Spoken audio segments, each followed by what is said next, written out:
Namaste, namaste, namaste. Queridos amigos, bienvenidos. Si somos capaces de entretenerlos durante los próximos minutos, nosotros vamos a ser muy, pero muy felices.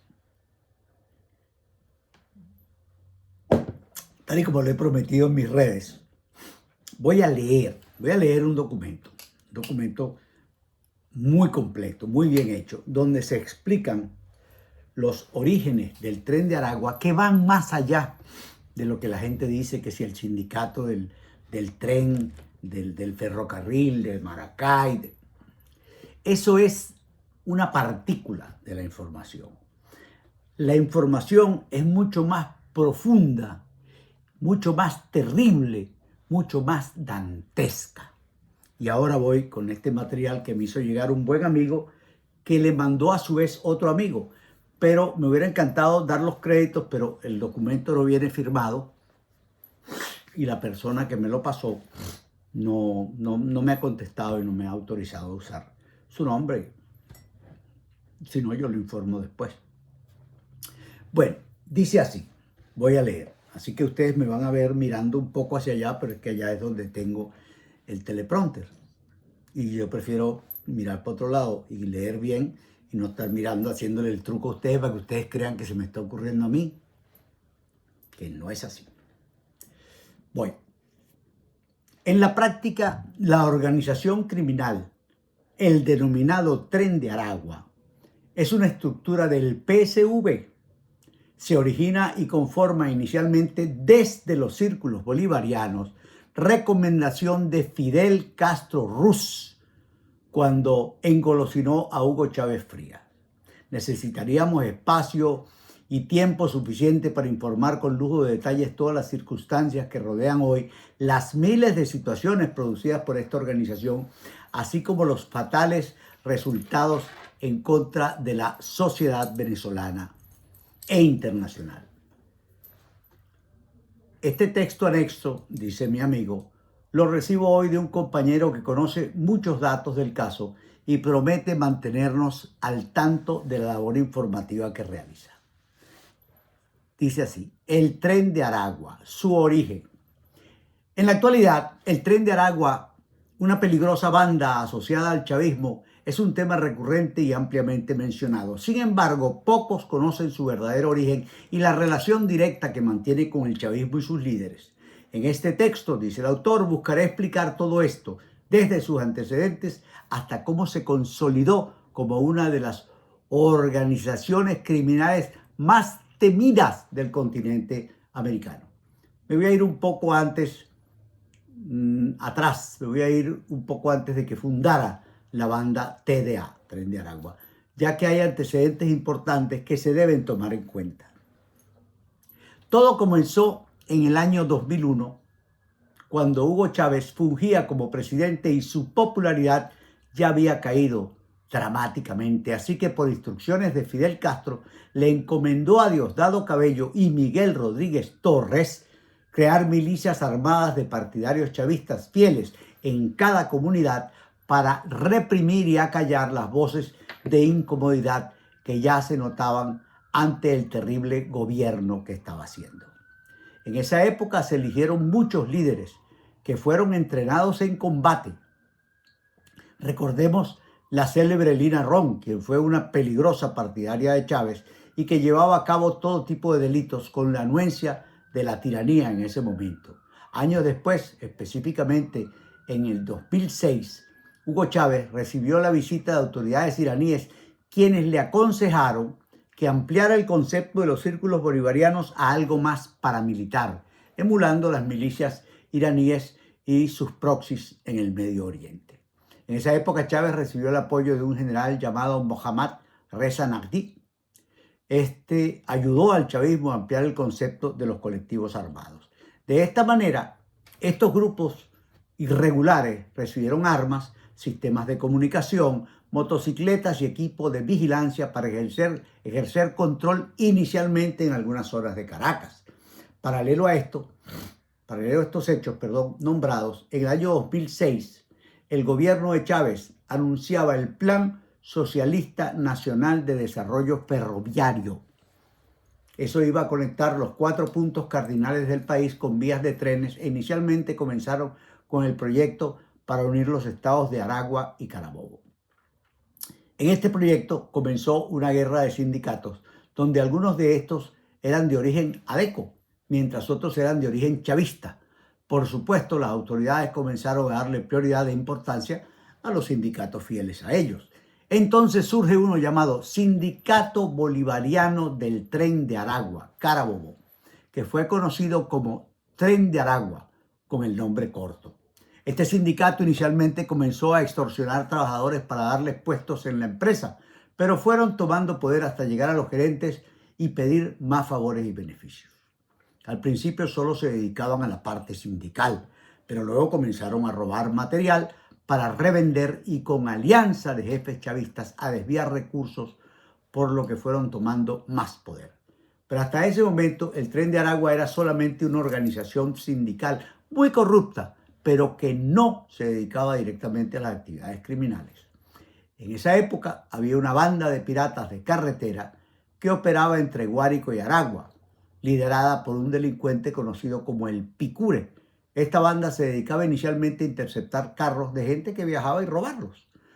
Cuando el sindicato Tren de Aragua vieron que sus ingresos habían bajado porque el proyecto fue paralizado por el chavismo debido a la corrupción, estos comenzaron a robar carros de gente adinerada del sector usando a esta banda y otras para pedir rescate por ese mismo vehículo. Entonces, a partir de ahí, el TDA o Tren de Aragua pasó de ser un sindicato a una banda criminal establecida como se conoce ahora. Con el paso del tiempo ampliaron sus actividades a secuestros, robo de fincas, extorsión bajo la figura de vacunas, tráfico de drogas, entre otras cosas. Pero en 2012 pasa algo clave para el crecimiento exponencial y la peligrosidad de esta banda: la llegada de Tarek El Aissami como gobernador del estado de Aragua. El Aissami es conocido por ser agente iraní y tener el apoyo de grupos terroristas como Hezbollah. Como gobernador, Aissami comenzó a tener conexiones con los líderes de esta, ya que necesitaba controlar a empresarios, dueños de fincas y a la sociedad en general. Además fue cuando usó la cárcel de Tocorón como centro de operaciones y expansión de este grupo criminal. Aparece el niño guerrero, Héctor Rusdenford Guerrero Flores. Es un hombre que desde joven estuvo dedicado al crimen. En 2001, con apenas 18 años, había sido reclutado para formar parte de los círculos bolivarianos y había sido entrenado con los colectivos para defender la revolución chavista. Pero en el año 2005 decidió que él quería ser independiente, así que atacó una comisaría para robarles las armas, asesinando a un comisario de la policía. En el año 2010 es recluido en la cárcel, pero se escapa en 2012, siendo recapturado en el 2013. En plena formación de Tocorón como centro de operaciones del Tren de Aragua, este logra aumentar su poder y controlar todo el penal, llegando a ser el PRAN que tenía comunicaciones directas con el gobernador y con la recién llamada ministra de los Servicios Penitenciarios, Iris Varela. Iris Varela también es parte fundamental de esta historia, ya que en 2011 es llamada ministra. Ella se puso como meta convertir las cárceles en centros de entrenamiento para defensa de la revolución, donde los presos, sobre todo los pranes, tuvieran poder de estas y a la vez usaran estos centros para cometer delitos afuera. Comenzó con la extorsión telefónica, pero a su vez los pranes comenzaron a comunicarse entre ellos y a crear alianzas para ampliar sus negocios. Uno de los más hábiles fue el niño guerrero, que no solo tenía apoyo político, sino de otros pranes. El negocio de este fue ampliado.